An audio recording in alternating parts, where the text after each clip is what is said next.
तो गाय की जो आविर्भाव हुई उस समय से लेकर गाय के अंत तक का जो विषय है, हम सबको थोड़ा सा ध्यान देना पड़ेगा। हमने गाय का आविर्भाव, गाय के आविर्भाव के बाद में तो उस समय समुद्र मंथन से बाहर निकली, शर्त के अनुसार गाय जाना चाहिए देवता के पास में या असुरों के पास में, और धरती पे आई। उसमें सिंपल इतना ही ध्यान में आता है, इसका व्याख्यान तो बड़ा भी हो सकता है।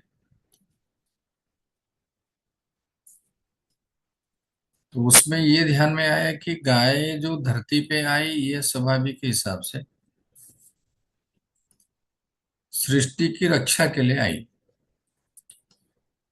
तो सृष्टि की रक्षा मतलब जो सृष्टि की रचना है उसको देखेंगे तो भूमि से लेकर पर्यावरण तक,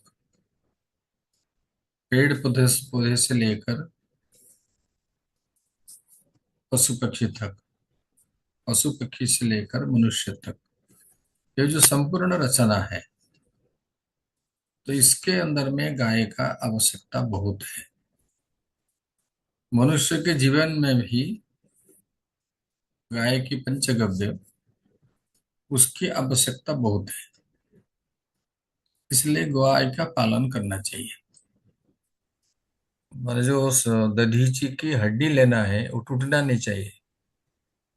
जो ध्यानस्थ अवस्था में उन्होंने बैठे, उनके ध्यान में टूटना नहीं चाहिए। दधीची के भी कोऑपरेशन रहा, लेकिन माँ ने धीरे धीरे धीरे धीरे उसको जो उसके शरीर से मांस रक्त वगैरह निकाला, तो अनेक चीजें अंदर तक गया।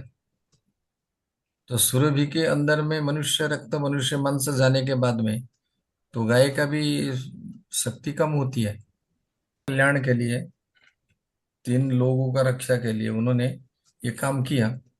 तो यही शक्ति केवल सुरभि अवतार में ही है। गाय का जो सुरभि अवतार है तो उसमें है।